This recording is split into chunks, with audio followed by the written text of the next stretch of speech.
디모데전서 4장 6절부터 16절입니다.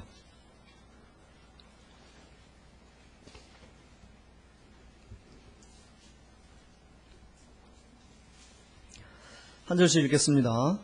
제가 6절 읽겠습니다. 내가 이것으로 형제를 깨우치면 그리스도 예수의 좋은 일꾼이 되어 믿음의 말씀과 내가 따르는 좋은 교훈으로 양육을 받으리라.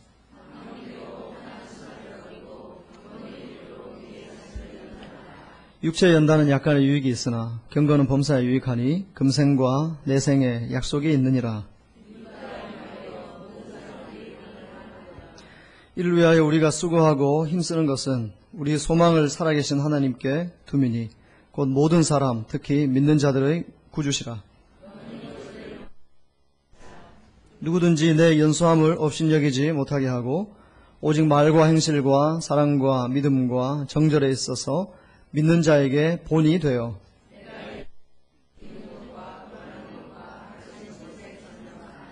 내 속에 있는 은사 곧 장로의 회에서 안수받을 때에 예언을 통하여 받은 것을 가볍게 여기지 말며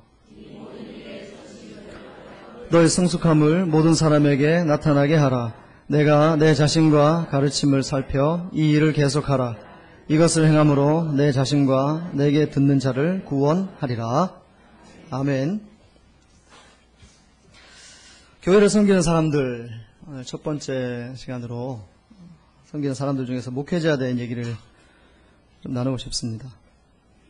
디모데전서는 바울이 자신의 사랑하는 아들 디모데에게, 친아들은 아니고 영적으로 아들로 삼은 디모데에게 목회는 이렇게 해라, 그렇게 조언을 해주는 부분이 있습니다. 특히 방금 읽은 부분은 디모데에게 목회자는 이런 모습을 갖고 있어야 된다, 이렇게 코멘트한 부분인데, 이 부분을 살펴보면서 교회를 섬기는 목회자의 모습은 어떠해야 되는가?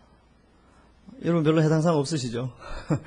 여러분 평신도니까, 제가 목회자니까 사실은 준엄하게 제게 먼저 하는 얘기이고, 또 일상생활에서 이런 삶으로 우리 같이 살아야 되겠다, 이런 마음으로 말씀을 나누고, 또 하나는 평생 동안 신앙생활을 하시면서 늘 목회자와 이렇게 관계를 맺게 되잖아요. 그래서 이런 목회자가 되게 해달라고 기도하시는 기도 제목도 삼으시면 좋겠다는 생각입니다. 왜 이렇게 교회를 섬기는 사람들에 대해서 살펴봐야 되겠다 생각을 했냐 하면, 교회가 변화되어야 되고 또 시대에 부응하는 좋은 시스템도 사실 가지면 좋고, 또 이것저것 발전하기 위해서는 지금까지 여러 시스템 중에서 중요하다고 생각되는 자리에 있는 사람들, 이렇게 목회자나 또 중직자들이 먼저 변화되지 않으면 교회는 절대 변화될 수가 없습니다. 그래서 성경이 이야기하는 교회를 섬기는 사람들의 모습은 어떠한가 살펴보면서 지금까지 내가 잘 해왔는가, 또 앞으로 직분을 받으려면 얼마나 무거운 마음으로 또 받아야 되는가, 이런 것들을 살펴보려고 합니다. 아직 우리 교회는 소속이 없습니다. 그래서 교회 이름으로 된 고유번호를 받으려고 해도 받을 수가 없고, 또 교회 이름으로 통장을 만들 수가 없습니다.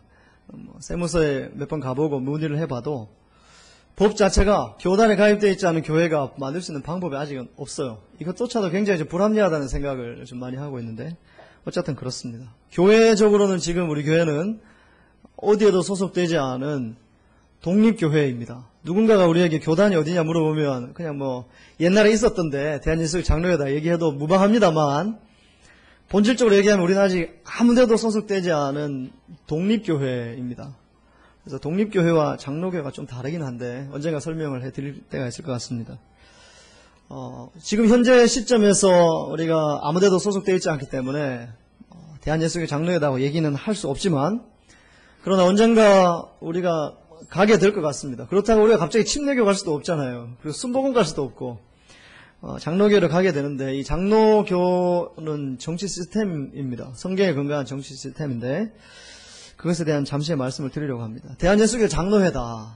그래서 좀 장로님한테 불만이 있는 사람들은 장로회 다 때려치워라, 대한예수교 집사회 하자, 이런 분들도 계시고, 에이 대한예수교 권사회 하자, 이런 분들도 계신 것 같습니다. 심정은 이해합니다만 우리가 용어를 정확하게 알고 우리가 써야 되겠죠. 대한예수교 장로회 할 때는 우리가 흔히 생각하는 장로님만이 장로가 아니고 목회자들도 같이 장로입니다. 성경은 장로라고도 표현하고 감독이라고도 표현하는데 이것을 목회자와 현재 우리가 가지고 있는 개념의 장로로 나누지 않습니다. 성경은 장로하면 거기에 목회자도 포함되어 있고 또 우리가 생각하는 그런 장로님들도 포함되어져 있는 것이죠. 그래서 대한예수교 장로회 하면 목사님과 장로님들이 큰 틀 안에서의 성경적인 장로이기 때문에 그분들이 협력해서 또 성도들의 고난을 위임 받아서 교회를 섬기는 시스템이 장로회입니다. 그래서 그렇지만 오늘은 장로라는 큰 개념으로 살펴보지 않고 장로 중에서 목사를 먼저 살펴봅니다. 목회자. 그 다음 기회에 있을 때는 장로라는 큰 틀 안에 있는 장로 이렇게 하겠습니다. 목회자는 이렇게 설교를 할 수 있는 특별한 특수사역을 하는 사람들, 이런 사역 플러스 교회를 이렇게 치리하고 또 이끌어갈 수 있는 고난 부여받은 사람들이라고 할 수 있고, 우리가 흔히 생각하는 장로는 이렇게 설교할 수 있는 고난은 보편적으로 주어져 있지 않습니다. 그렇지만 교회를 다스리고 또는 목양하는 일에 집중하는 분들 이렇게 되죠. 하지만 목사라는 이 장로가 자리를 비우는 공석이다. 그때는 우리가 흔히 생각하는 장로님들이 설교할 수도 있는 것이죠. 그것이 성경적인 개념이고 또 장로회가 가지고 있는 개념입니다. 대한예수교 장로회 우리가 예전에 소속되어 있던 데는 합동입니다. 합동의 헌법에 목사의 자격 이렇게 나와 있습니다. 첫 번째는 총신대학교 신학대학원을 졸업해야 된다. 저는 졸업했습니다. 그러니까 이제 목사 자격 1차 통과한 거죠.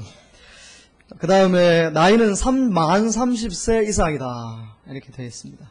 저는 이것도 통과를 했습니다. 아주 우수한 성적으로 잘 통과하고 있습니다. 그런데 이제 그 다음부터가 문제죠. 학식이 풍부해야 된다. 여기. 그 다음에 사람이 선량해야 된다. 여기 돼 있고, 또 범사의 절제와 성결함을 잘 나타내는 사람, 그리고 가정을 잘 다스리는 사람, 또 성도가 아닌 사람들에게도 칭찬받는 사람, 이런 모든 자격이 갖추어져야 목사다. 이게 우리 대한예수교 장로회 합동 헌법이 성경에 근거해서 이렇게 얘기를 하고 있습니다. 두 가지만 제가 확실히 통과했고, 나머지 여러 가지들은 지금 부지런히 통과하고 있는 중입니다. 그렇기 때문에 헌법에 근거해서 목사님이 학식이 풍부하지 않습니다 라고 얘기하면 할 말이 없고, 그것이 여러분이 저를 쫓아낼 수 있는 근거가 될 수 있습니다. 제가 법을 말씀드렸습니다. 이렇게 헌법을 따라가 보면 굉장히 법 앞에 겸손해질 수밖에 없는데요. 저는 이 헌법을 가지고 어떤 의미가 있다 없다를 오늘 말씀드리려고 하는 게 아니라, 사도 바울이 디모데에게 목회자는 이런 모습이어야 한다 했던 부분을 돌아보면서 우리 교회를 섬기는 제 입장에서 이것은 내게 주는 말씀이다 생각하고 적용을 해보고 은혜를 나누려고 합니다. 또 법에 보면요, 목사의 직무가 있습니다. 이런 일을 해야 된다. 목사는 기도하고 말씀 전하고 찬송하고 성례를 베풀고 축복을 하고 신방을 하고 위로하고 치리한다 이게 있습니다. 그러니까 우리가 흔히 생각하는 목회자 하면 당회도 해야 되고 오늘 좀 재직회도 해야 되고 또 노예 활동도 해야 되고 굉장히 많죠. 그런데 참 희한한 건 법에서조차도 목사의 직무는 그런 게 중요한 게 아니다라고 얘기를 분명히 하고 있습니다. 기도, 말씀, 찬송, 성례, 축복, 신방, 위로, 이 7가지는 굉장히 우리가 생각하는 성경적인 모습이죠. 근데 치리, 이거 정치라고 얘기합니다. 정치는 7개, 8개 중에 한 가지에 불과한데, 이상하게, 본인들이 또 정치를 많이 하는 분들이 계시고, 주변에서도 자꾸 그걸 하기를 원하는 분들이 계세요. 그래서 목회자가 북치고 장구치고 슈퍼맨이 되기를 원하는데, 그런 생각조차도 사실은 성경적이지 않고 법적이지도 않습니다. 그런데 우리가 너무 그런 생각에 얽매여 있는 것이죠. 사도 바울이 디모데에게 편지를 쓰면서, 디모데는 지금 오늘 교회의 담임 목사입니다. 바울이 복음으로 나왔고 그를 세워서 담임 목사로 세워놓고 나서 이제 떠났으니까 떠나고 난 다음에 목회를 잘하고 있나, 더 높아짐도 생기고, 그렇게 해서 이제 격려의 편지를 썼는데, 오늘 6절, 7절 말씀에 보면 이렇게 되어 있죠. 믿음의 말씀과 좋은 교훈으로 양육을 받으라. 6절에 그렇게 되어 있습니다. 지금 디모데는 담임 목사입니다. 담임 목사에게 편지를 쓸 때 너가 담임 목사이지만 믿음의 말씀과 좋은 교훈으로 양육을 받으라. 이렇게 이야기를 하고 또 8절에 보면 연습을 해라. 계속 연습을 해라. 이런 이야기를 하고 있습니다. 육체 연습도 하고 경건의 연습도 하라. 이렇게 얘기하는데 이것을 한마디로 얘기하면 담임 목회를 하고 있는 목회자는 끊임없이 자기 자신을 발전시켜야 한다. 이런 교훈을 주고 있는 것입니다. 이것은 목회자인 저에게도 하는 것이고 여러분들에게도 동일한 권면이 되겠습니다. 끊임없이 정체에 있지 말고 자신을 발전시키기 위해 힘쓰고 애쓰라. 제가 목회자의 관점에서 설명하면 이렇습니다. 사도행전에 보면 구제하는 일이 있었습니다. 그런데 이 사도들이 구제도 해야 되고 설교도 해야 되고 기도도 해야 되고 하니까 도무지 일이 안 되는 거예요. 그 위대한 사도들도. 그래서 본인들이 기도와 말씀에 집중하기 위해서 집사님들을 세우게 되죠.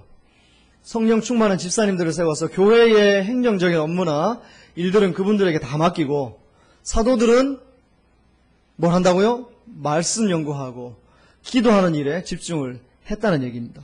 이것이 굉장히 성경적인 모습이라고 저는 생각을 합니다. 목회자는 기도와 말씀 또 방금 소개해드린 헌법에 근거한 대로 하면 찬송과 성례와 축복과 위로와 신방 이런 것들을 하고 성령 충만한 장로님과 집사님들을 세워서 그분들이 교회의 어떤 행정적 업무를 돌아보게 하고 그분들이 다 할 수 있도록 시스템적으로 만드는 게 굉장히 성경적이라는 거죠. 사도들이 능력이 없어서 그런 게 아니라 그들이 더 아름다운 교회를 세우기 위해서 그런 것들을 선택을 했다는 데 있습니다. 제자훈련하고 있는 분들 방학을 하면서 필독서 중에 하나가 갑각류 크리스천이라고 있습니다. 거기에 보면 또 옥성호 집사님이라고 그분이 쓴 여러 가지 내용들이 있습니다. 그분이 최근에 쓴 글을 보면 이렇습니다. 아버지 옥하는 목사님이 다 잘했지만 한 가지 잘못한 게 있다. 그리고 본인도 은퇴하고 나서 굉장히 후회한 것이 있다. 그것은 본인이 목회를 하면서 교회 행정까지 다 관여했던 거. 이게 굉장히 후회스러웠다. 본인이 그렇게 얘기했다고 아들이 들었다고 증거를 하고 있습니다. 그 대단한 분들도 감당할 수 없는 일인데 요즘 참 많은 사람들은 다 하려고 하는 것 같아요. 그래서 비아냥대는 소리로 대한예수교 목사회 막 이렇게 얘기도 하잖아요. 근데 성경은 그렇지 않습니다. 성경은 목회자는 본인 스스로 먼저 말씀과 기도에 집중할 수 있도록 환경을 만들어야 하고 날마다 말씀과 기도 앞에서 자신이 성장할 수 있도록 몸부림쳐야 한다는 것이죠. 그런 측면에서 목사들이 목회자들이 공부하는 것은 굉장히 유익하다고 저는 생각을 합니다. 그리고 담임 목사님이 예를 들면 뭐 어디 세미나 갔다 왔는데 갔다 오고 나면 뭐 하나 뻥뻥 터뜨린다 그래가지고 성도들이 담임 목사님 세미나 가는 거 싫어한다. 뭐 이것도 한국 어디 문화 중에 하나인데 그래서 하나는 알고 둘은 몰라서 그렇습니다. 어디 세미나를 가서라도 뭔가를 배워오고 그렇죠? 담임 목사를 가르칠 사람이 없어요. 교회에는요. 그렇죠. 지금 우리 교회에서만 해도 당장 제게 뭐 성경 공부합시다 하고 저한테 와서 배웠어요. 이거 하실 분이 없으시잖아요. 그래서 제가 또 교만해가지고 그러면 또 제가 그 겸손하게 순종하겠습니까? 안 되거든요. 그러니까 본인 스스로 어디 바깥에서 나가서든지 어떻게든 배워올 수 있는 기회를 만들어 가야 하고 교회도 그런 길을 열어주는 것이 굉장히 성경적이라는 것이죠. 또 육체에 연다는 약간의 유익이 있다 이렇게 이야기를 합니다. 목회자가 건강에 신경 쓰라는 얘기입니다. 여러분도 마찬가지입니다. 건강에 신경을 많이 쓰셔야죠. 육체의 연습을 하지 말라는 얘기가 아니죠. 성경 본문은 육체의 연습도 약간의 유익이 있기 때문에 하고 더 열심히 해야 될 것은 경건의 연습이다 이렇게 얘기를 하는 것입니다. 그런 측면에서 보면 저는 건강을 타고난 사람은 아닙니다. 그리고 어릴 때부터 약하다는 얘기를 들으면서 자랐습니다. 그래서 저는 육체의 연습을 열심히 해야 되는 그런 사람입니다. 누군가 언젠가 제게 물었습니다. 왜 이렇게 운동을 열심히 하냐 이렇게 묻길래 제가 그렇게 한마디 멋있게 해줬죠. 나는 운동 안 하면 죽는다 이렇게 얘기를 했습니다. 그러니까 저는 가만히 있으면 이게 자꾸 이게 약해지는 몸인 것 같아요. 그래서 운동을 해서 자꾸 이렇게 해야 되는데 최근에 누가 운동을 왜 이렇게 열심히 하냐 묻길래 제가 또 더 멋있게 딱 대답을 했잖아요. 목회를 잘하려고 운동한다. 다 그렇게 얘기했는데 맞습니다. 저 같은 사람이 열심히 운동을 하고 또 건강해야 성도들에게도 염려가 안 되고 또 저도 더 활기 있게 운동을 할 수 있겠죠. 그래서 제가 운동하러 간다고 할 때는 목사가 기도는 안 하고 운동이나 하고 이런 얘기 하지 마세요. 이게 운동을 해서 목회 잘하려고 저러시는구나 이렇게 생각하시면 되고 저도 여러분들에게 그렇게 말씀드리고 싶습니다. 운동을 하라고 권면드리고 싶고 또 육체 연습을 한다는 게 운동만 하는 게 아니잖아요. 쉴 때 쉬고 그래서 조금 있으면 휴가철이잖아요. 저 휴가 꼭 갈 겁니다. 그리고 뭐 안식년 찾아먹을 거 다 찾아먹을 생각만 하고 있습니다. 왜냐하면 이게 육체 연습을 한다는 것이 몸을 괴롭히는 게 아니잖아요. 뭐 역기 들고 막 달리고 이것만 하는 게 아니라 잘 쉬는 것도 일종의 도약을 위한 준비다는 것이죠. 사도 바울이 베드로에게 얘기하는 게 그겁니다. 네가 열정이 있어서 열심히 달리지만 디모데가 사실은 쟤하고 비슷합니다. 건강이 뭐 대단한 것 같지는 않고 어디 아프다는 얘기 자꾸 하고 또 나이도 어리죠.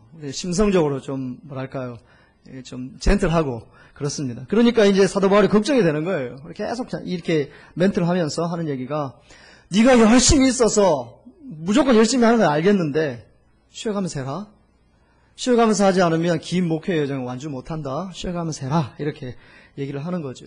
그리고 나서 마지막으로 사도 바울이 자신을 발전시키는 관점에서 하는 얘기가 경건을 연습하라. 육체 연습을 하는 것보다 훨씬 더 경건을 많이 연습하라. 이런 뜻입니다. 저는 요즘 고민하고 있습니다. 도대체 목회자가 경건을 연습하는 좋은 방법이 뭐가 있을까? 두 가지를 최근에 이렇게 발견해서 많이 힘쓰려고 하는데 경건의 연습을 하는 많은 방법이 있지만 현대의 목회자들이 갖춰야 될 두 가지 경건의 연습은 하나는 다양한 독서고 하나는 침묵이라고 저는 생각합니다. 그래서 저는 요즘 되도록이면 좀 조용한 시간을 가지려고 애를 쓰고 또 여러 분야의 책을 보려고 애를 쓰는데 배우지 않으면 발전할 수가 없는 것이죠. 그래서 어떤 교회 목사님 보면 더 이상 내가 성도들에게 줄 게 없다. 그래서 사임을 하는 분들도 많이 있습니다. 너무너무 양심적인 분들이 많이 있는 것 같습니다. 저도 목회하다가 그런 시점이 뭐 올지도 잘 모르겠습니다. 제가 여러분께 더 드릴 게 없다고 생각하는 그 순간은 이렇게 그만둬야 교회가 덕이 되는 거겠죠. 그런데 그런 때가 오기 전에 부지런히 내가 나 자신을 발전시키고 또 스스로 훈련시키고 또 배워서 끊임없이 좋은 것들을 공급할 수 있는 그런 피차간의 이런 좋은 역할을 할 수 있으면 참 좋겠다는 생각을 하게 됩니다. 그래서 목회자들을 위해서 기도할 때 늘 발전하는 목사가 될 수 있도록 뭐 성령 충만해서 병 고치고 이런 거 말고 늘 주님 앞에서 어떤 모양이든 발전할 수 있는 목회자가 될 수 있도록 기도해 주시길 부탁을 드립니다. 그리고 이 바울이 디모데에게 12절에 또 하나의 권면을 했습니다. 그것은 내 연소함을 업신여기지 못하게 하라. 이렇게 이야기를 하죠. 이것은 나이를 극복하는 리더십을 가지라는 권면입니다. 여러분 세상에서 가장 권위 있는 게 뭔지 아십니까? 나이입니다. 나이. 여러분 그거 아시죠? 세상에서 가장 권위 있는 게 나이입니다. 여러분 뭐 교회에서 목사가 권위 있다고 생각하시죠? 처음 말해요. 저는 그렇지 않습니다. 저보다 나이 많은 분들이 와가지고 제가 막 혼내면요. 제가 혼나야지 못 하겠습니까? 제가. 뭐 대회 들었다가는 버르장머리 없는 놈 그럴 거 아니에요. 그죠? 세상에서 최고의 권위는 나이입니다. 신학대학원에 가서 처음 저 축구하러 운동장에 갔습니다. 축구하러 갔더니 막 하다 보니까 반칙도 하고 막 이렇게 트러블이 생기는 거죠. 그랬더니 막 싸우다가 마지막에 하는 말이 뭔지 아시죠? 너 나이 몇 살이야? 뭐 이런 거예요. 뭐 10분도 상관없어요. 너 나이 몇 살이야? 학년도 상관없고 그런 거거든요.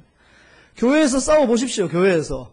예를 들면 장로님하고 집사님하고 붙었어요. 그죠? 장로님이 연소하고 집사님이 나이 많으세요. 누가 이깁니까? 집사가 이겨요. 무조건요. 나이가 많으시니까. 너 몇 살이야? 하면 할 말이 없는 거거든요. 최고의 권위는 나이인데요. 사도 바울이 디모데에게 하는 얘기가 네가 섬기는 교회에서 나이가 적은 축에 속한다. 지금 그렇거든요. 제가 지금 그렇잖아요. 제가 지금 그래도 반 살았는데 인생 반 살았는데 쭉 계산해 보니까 막내네요. 제가 얼마나 제가 나이 때문에 부담이 많겠습니까? 근데 이 성경이 얘기하기를 연소함을 업신여기지 못하게 하라 이렇게 얘기합니다. 연소함을 업신여기지 못하게 하는 방법 두 가지가 있습니다. 첫 번째는요, 설교할 때마다 목사 잘 섬기라고 얘기하면 됩니다. 목사한테 반말하지 말고 이제 목사님 하자는데 다 하시고 이렇게 얘기하면 세울 수 있어요. 하지만 오래 못 갑니다. 성경적이지도 않습니다. 그럼 사도 바울이 어떻게 얘기하냐 하면 12절에 보시면요. 말과 행실과 사랑과 믿음과 정절에 있어서 나이 많은 분들에게 오히려 네가 본이 되도록 힘써라. 너무 힘든 길인 것 같습니다. 여러분들 보기에 제가 굉장히 어려 보이죠. 아들처럼 보이죠. 그죠? 그러니 이가 12절의 말씀을 이루기가 얼마나 어렵겠습니까? 가만히 생각해 보니까 저도 한 1년 동안 말도 굉장히 느려진 것 같고 또 헤어스타일도 정확하게 2대8이 돼가는 것 같고 또 말수도 굉장히 많이 줄었습니다. 청년들하고 얘기하려고 치면 이게 좀 안 맞는 것 같아요. 이제 아마 이런 부담 때문에 연세 있으신 분들하고 자꾸 만나다 보니까 뭐 청년들하고 얘기하면 막 쉽게 할 수 있는 농담들도 안 하게 되고 그러다 보니 그게 이제 저한테 몸에 배게 되는 것 같습니다. 분명히 사도 바울이 얘기합니다. 말할 때에도 행실을 할 때에도 또 신앙의 모습을 보일 때에도 나이가 적다고 자꾸 큰 소리 치지 말고 본이 되라. 그렇게 얘기합니다. 저도 이렇게 좀 살려고 설교 준비하면서 많이 결심을 하는데 잘 될지 모르겠습니다. 부족하더라도 이해하시고 아이고 저놈 저 어려서 그렇다. 아직 나이가 40밖에 안 먹어서 그렇다. 그렇게 이해하시면 됩니다. 그리고 이제 끊임없이 성장할 수 있도록 여러분이 또 기도로 후원해 주시면 좋을 것 같습니다. 목회자의 모습 세 번째는요. 잘 가르치라는 겁니다. 잘 가르치라. 그래서 직분을 받았고 또 사명을 받았다. 그런데 잘 가르치지 못한다. 이게 굉장히 좀 치명적인 약점이 될 수가 있습니다. 목회자가 정치하려고 헌신한 거 아니고 목회자가 구제하려고 사실은 헌신한 거 아니거든요. 목회자는 하나님의 말씀을 어떻게든 성도들에게 전달하기 위한 사명을 1차적으로 받았는데 이 사명을 감당하기 위해서 제일 중요한 것은 가르치는 은사입니다. 나는 설교를 잘하고 있는가? 제자 훈련을 정말 잘하고 있는가? 이렇게 점검을 해보았습니다. 저는 설교는 이렇게 해야 된다. 철학이 하나 있습니다. 그것은 설교는 쉬워야 한다. 근데 아무리 쉽게 하려고 해도 잘 안 되는 것 같아요. 요즘에도 굉장히 애쓰고 있는데 설교는 쉬워야 한다. 이런 기준이 있고 제자 훈련은 어려워야 한다. 이런 기준이 있습니다. 대신 어려우면서 재밌어야 한다. 이런 기준이 있는데 잘 가르치는 것도 참 쉽지 않은 일입니다. 오늘날 한국 교회에는 대학 교수가 필요한 게 아닙니다. 모든 사람들이 듣고 이해할 수 있고 쉽게 설명해 줄 수 있는 은사. 바꿔 얘기하면 초등학교 선생님들처럼 아주 사소한 것들도 세밀하게 설명해 줄 수 있는 은사가 목회자들에게 필요한 것이죠. 저한테 그게 필요한 것이죠. 제가 책 읽었다고 어려운 책 읽었다고 해서 여기에서 막 어려운 단어 써가면서 이렇게 설교해가지고 이제 안 된다는 얘기거든요. 사도 바울이 디모데에게 얘기하기를 어렵게 배운 것들이 있지만 그것을 성도들에게 쉽게 풀어 쓸 수 있도록 잘 가르치는 거 연구해라. 그리고 성도들을 훈련할 때에도 하나님의 말씀의 본질을 가감없이 잘 전할 수 있도록 애쓰고 힘써라. 이렇게 권면을 하는 것입니다. 앞으로 목회자가 어떠해야 되는지 또 중직자가 어떠해야 되는지 살펴보겠지만 오늘은 첫 번째로 목사에 대해서 살펴봤습니다. 이건 저에 대한 경고이고 여러분들에게 기도 제목을 부탁을 드리는 것이고 여러분 스스로도 이런 기준에 따라서 살라는 권면의 말씀입니다. 목회자는 늘 발전해야 되고 목회자는 늘 나이를 극복하는 리더십, 삶의 모범이 되어야 되고 목회자는 잘 가르치는 사람이 되어야 합니다. 이런 목회자들 누가 존경하지 않겠습니까? 정치 안 하고 양떼들 사랑하고 늘 말씀 잘 가르치려고 애쓰고 그러면서 본이 되려고 애쓰는 목회자를 누가 싫어하겠습니까? 그죠? 여러분들이 존경하는 목회자 제가 되면 좋겠습니다. 그리고 그러려고 애써야 되겠죠. 그리고 저도 여러분들을 존경할 수 있는 그런 성도분들이 돼 주십시오. 그래서 피차 존경하고 피차 권위를 세워가는 참 아름다운 교회의 관계가 될 수 있기를 주님의 이름으로 축복드립니다.